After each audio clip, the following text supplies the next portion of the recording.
Isang 60-year-old na lalaki sa Germany ang sinasabing nagpabakuna ng mahigit sa 200 beses laban sa COVID-19.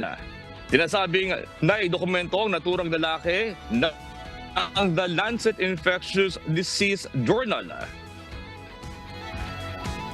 Base sa impormasyong pribado umano ang ginagawang pagpapabakuna ng nasabing lalaki sa loob ng mahigit 2 taon.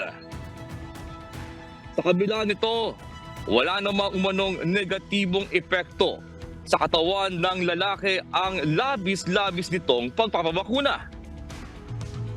Dahil dito, nakikipag-ugnayan sa kanya ang mga doktor mula sa University of Microbiology Department upang isa-ilalim siya sa mga test kung saan kinunan ito ng blood at saliva samples.